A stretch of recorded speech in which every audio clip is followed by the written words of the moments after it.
Everyone, welcome to knowledge everywhere. जैसा कि मैंने आपको अपने प्रीवियस वीडियो में बताया था कि हम लोग नेक्स्ट नेताजी का चश्मा पढ़ेंगे और आज मैं नेताजी के चश्मे पे वीडियो लेके आ चुका हूँ।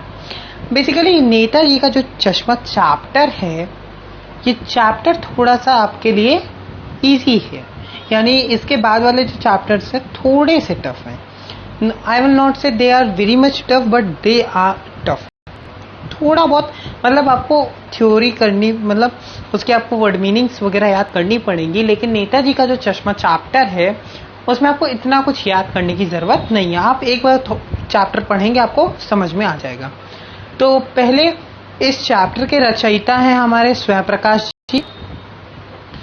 उनका हम लोग लेखक परिचय वगैरह सब देख लेंगे। जैसा कि आप देख सकते हैं कि यहाँ पे नेताजी का ये नेता, अच्छा यहाँ पे नेताजी किसको कहा गया है, ये क्वेश्चन आपके एमसीक्यू में आ सकता है, जो कि इस बार नवंबर दिसंबर में। अगर आपने मेरी प्रीवियस वीडियो नहीं देखी है कि सीबीएसई का लेटेस्ट अपडेट क्या है और आपकी स्ट्रेटजी क्या होनी चाहिए बोर्ड को लेके, तो पहले जाके आप वो वीडियो देख लीजिए, उसके बाद आप चाहें तो ये वीडियो देख सकते हैं।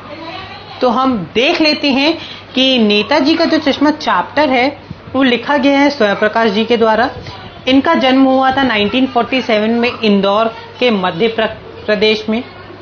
मैकेनिकल इंजीनियरिंग की इन्होंने पढ़ाई की थी और औद्योगिक प्रतिष्ठान में नौकरी करने वाले स्वयं प्रकाश का बचपन और नौकरी का बड़ा हिस्सा राजस्थान में बीता।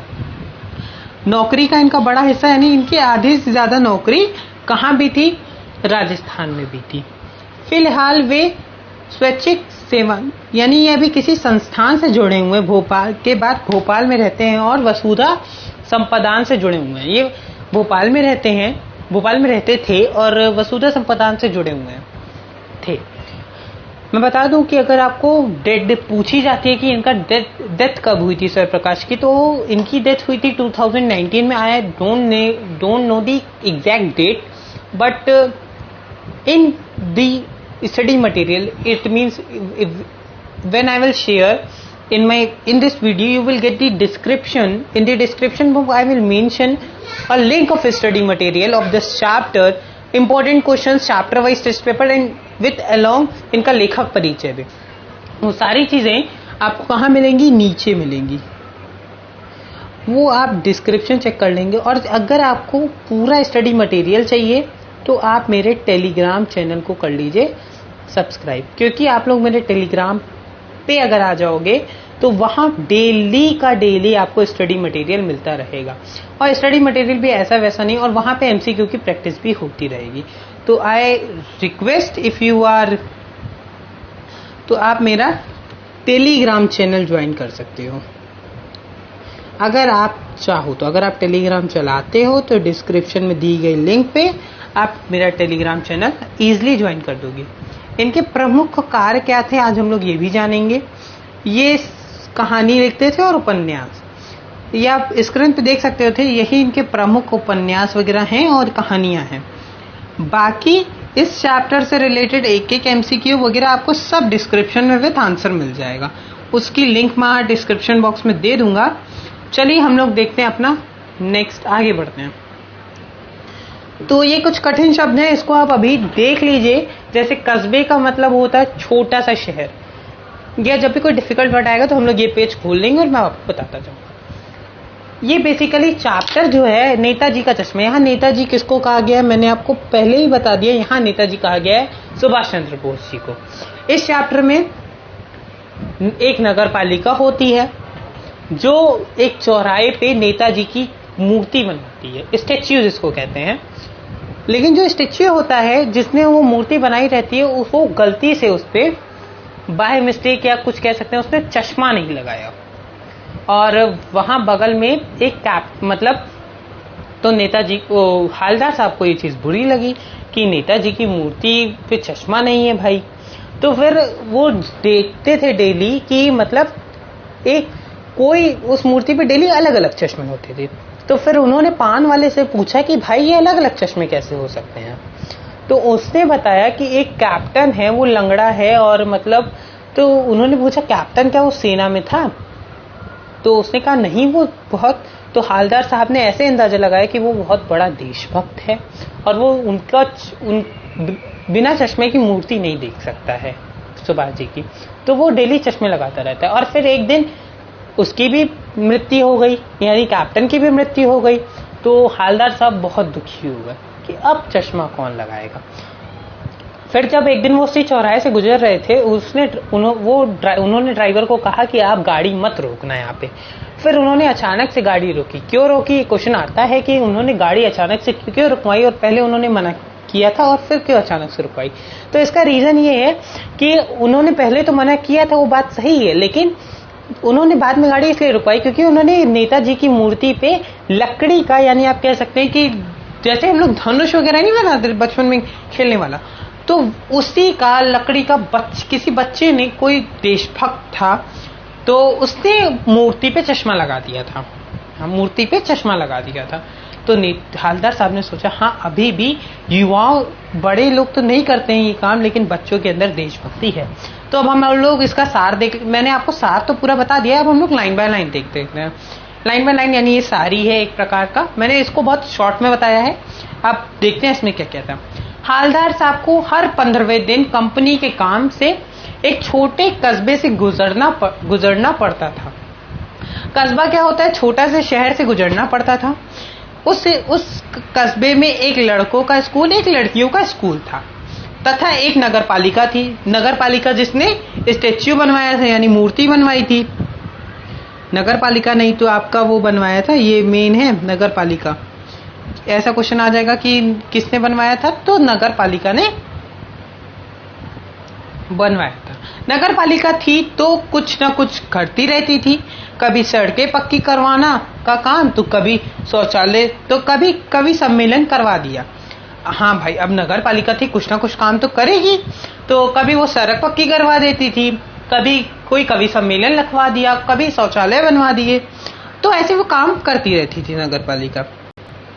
एक बार नगरपालिका के एक उत्साही अधिकारी ने मुख्य बाजार के चौराहे पर सुभाष चंद्र बोस जी की संगमरमर की प्रतिमा लगवा दी। यानी किसकी प्रतिमा लगवाई, सुभाष चंद्र बोस जी की एक प्रतिमा, यानी एक स्टेच्यू लगवा दिया। क्योंकि बजट ज्यादा नहीं था, इसलिए मूर्ति बनाने का काम कस्बे के इकलौते हाई स्कूल के शिक्षक को सौंपा गया।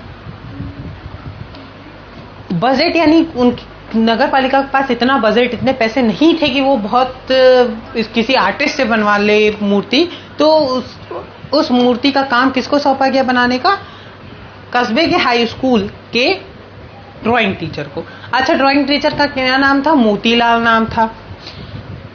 सौंपा गया। मूर्ति सुंदर बनी थी, बस एक चीज की कमी थी, नेताजी की आंख पर चश्मा नहीं था। भाई मूर्ति तो बन गई, लेकिन नेताजी की आंख पर क्या नहीं था, चश्मा ही नहीं था। अब उसके बाद एक सचमुच के चश्मे का चौड़ा काला फ्रेम मूर्ति को पहना दिया गया। जब हालदार साहब आए तो उन्होंने सोचा, भाई वाह भाई, यह आइडिया ठीक है, यह आइडिया भी ठीक है। एक सचमुच के चश्मे का चौड़ा काला फ्रेम, यानी एक जो छोटा काला चश्मा जैसा आप लोग पहनते हैं वैसा ही, मतलब चश्मा उनकी मूर्ति पे लगा दिया गया। हालदार साहब ने सोचा ये आइडिया भी भाई ठीक है। मूर्ति पत्थर की थी, पर चश्मा जो था रियल था।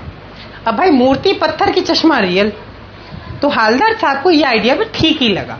दूसरी बार जब हालदार साहब आए तो उन्होंने मूर्ति पर तार का फ्रेम वाला गोल चश्मा देखा। हालदार साहब ने जब दूसरी बार वो मार्केट गए तो उन्होंने तार वाला गोल चश्मा देखा। उसके बाद तीसरी बार फिर उन्होंने नया चश्मा पाया। इस बार वे पान वाले से पूछ बैठे कि नेताजी का चश्मा हरदम बदल कैसे जाता है। हालदार साहब ने पूछा पान वाले से कि नेताजी का चश्मा हरदम कैसे बदल जाता है भाई।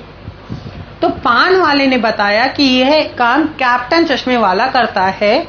हालदार साहब को समझते देर न लगी कि बिना चश्मे वाली मूर्ति कैप्टन को खराब लगती होगी, इसलिए अपने उपलब्ध फ्रेम में से एक को वह नेताजी के मूर्ति पर फिट कर दिया होगा। पान वाले ने बताया कि वो जो चश्मा है वो कैप्टन फ्रेम बदलता रहता है। तो नेताजी हालदार साहब को लगा कि हाँ भाई कोई देशभक्त होगा जो बदलता रहता है। उसको सुभाष चंद्र बोस जी की मूर्ति बिना चश्मे के नहीं अच्छी लगी होगी, इसलिए वो डेली वो उसके पास जो फ्रेम रहते थे वो लगा करता होगा। जब कोई ग्राहक वैसे ही फ्रेम की मांग करता जैसे मूर्ति पर लगा है, तो उससे वो मूर्ति से की कमी थी, नेताजी की आंख पर चश्मा नहीं था। एक सचमुच के चश्मे का चौड़ा काला फ्रेम मूर्ति को पहना दिया गया। जब